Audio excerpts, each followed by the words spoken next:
With Renacida in just a few days, there's a certain character making a lot of waves. Today we're going to be covering Carlotta's rotation, team options, weapon options, power level, talents, and resonance chains. Carlotta is going to be one of the more important characters to properly rotate, because rotating her inefficiently will have the previous character's outro buffs fall off before she can do the main source of her damage. The first thing we're going to need to make sure we do in her rotation is to intro into her. She'll be gaining 30 Forte out of the 120 she needs to cast her Forte. She'll also accumulate 3 moldable from her intro. Next, she'll do 2 basic attacks, which will give 3 moldable. Then, she will do 3 enhanced basic attacks, which will consume 3 moldable and generate 30 Forte energy. We'll now use her skill 1 to restore 3 moldable, which puts her back at 6, and then use her skill 2, which consumes that 6 moldable and converts it to 60 Forte energy. At this point, she'll be able to cast her Mid-Air 1 and her Mid-Air 2, which will generate 3 moldable. And finally, we'll be able to consume that Forte with her Heavy attack. She will now receive a massive 80% damage buff from casting her Forte. The buff only applies to her ultimate, the 4 shots after her ultimate, which are a part of her ultimate, and her outro ultimate. And now we'll cast her ultimate, which all scales with resonant skill damage and is the primary source of her damage. And lastly, we will cast her 2 skills and then 2 mid-air attacks to fill up the Forte gauge halfway before outroing. This will initially feel like a lot of information to juggle, so what it essentially boils down to is the following. We're going to start out with her intro into 2 basic attacks. Next, we'll follow up into 3 enhanced basics into 2 skills, followed up by 2 mid-air attacks. We can now do a heavy attack to consume her Forte, and finally cast her ultimate into her subsequent shots. Lastly, we'll do 2 skills followed up by 2 mid-air attacks before switching her out. So a couple things to note before we move on. Her dodge gives 3 moldable, and her counter after her dodge consumes 1 moldable and gives 10 of her Forte energy. This means her dodge counter does reward you by helping fill up her Forte. Her Forte, which buffs her ultimate, has a 22-second cooldown, making it much better to just rotate through your characters. And now, with her rotation out of the way, we can get into her team options. First, I'd like to note that I built this website to help with testing characters, weapons, talent investment, echo investment, and more. This tool is currently in beta, but should be available soon at gotchatools.com/wutheringwaves. The following tests will be done with an S0 Carlotta using an R1 weapon. We can now go ahead and test our first team, which consists of Shorekeeper, Jeja, and Carlotta.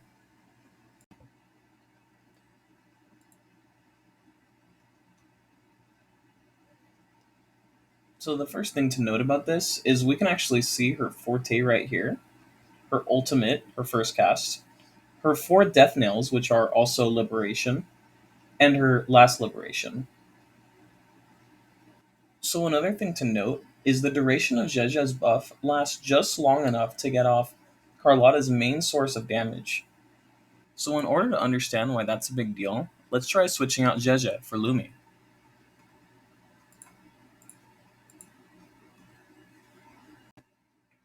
So Lumi's outro buff only lasts for 10 seconds, and you can see it falling off right here in the middle of Carlotta's ultimate.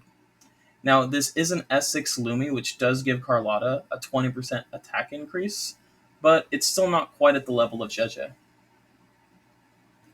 And last but not least, the only other skill damage amplifier we have so far, Tauchi. Now, as you can see, the amount of damage she gives Carlotta is quite good, competitive to an S6 Lumi, but her field time is so high that she ends up dragging the whole team's overall damage down. So in conclusion, Jeja will provide roughly an 18 to 20% increase over the next best option, being Lumi at S6. Now this damage could change depending on the new echo sets that are going to be coming out with Renacida's update. So one last thing to note is that Verena is actually a very good teammate for Carlotta. Because of her low field time, she actually is competitive with Shorekeeper. However, Shorekeeper's second rotation is much shorter, which will make her catch up to Verena and eventually surpass her in subsequent rotations. And now we can quickly go over her weapon choices, which are pretty much going to be between the Last Dance and Static Mist. First, we'll go over her signature, the Last Dance, which gives her roughly 1.2 million damage.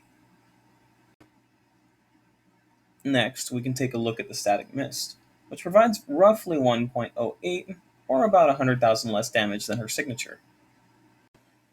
In conclusion, her signature weapon is roughly a 10% increase over the Static Mist, making Static Mist a relatively good free-to-play option if you don't want to pull her weapon. As for her talent priority, you're going to want to level her Liberation, followed by her skill, then Normal Attack, Forte, and last, Intro, although you really don't need to level this. And for the last part of her kit, let's go over her Resonance Chains. Carlotta's S1 provides about an 8% increase in damage by giving her 15 crit rate. It can also shorten the rotation by giving you some Forte energy. So S2 provides a massive increase in the last shot of her Resonance Liberation, giving a roughly 21% increase over her base.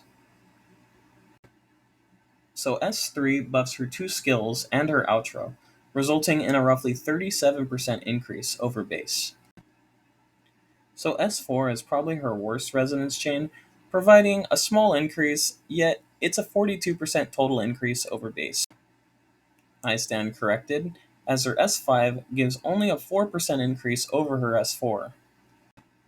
And finally, as for her S6, it provides a massive 76% increase over her base.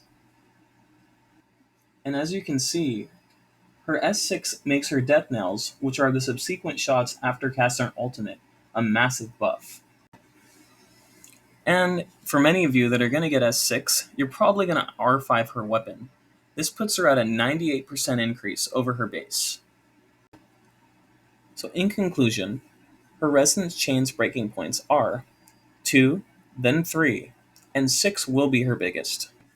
So the last thing I want to go over is Carlotta's power level. And the best way we can do that is by comparing her to Jinsei, since Jinsei also has very high single target damage.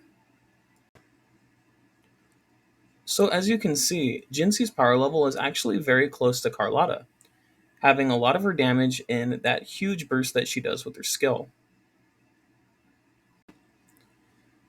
So one more thing to note about Jinsei is that her second rotation does a lot more damage due to her outro allowing her to stack up her Forte more quickly. So in conclusion, Jinsei and Carlotta are going to be at a very similar power level. Jinsei should do a little more damage than Carlotta, but since Carlotta is ranged, she'll have much more consistency and uptime than Jinsei. I will be making a follow-up video after more thorough testing. So if you found this video informative, please leave a like and subscribe, and thank you for watching.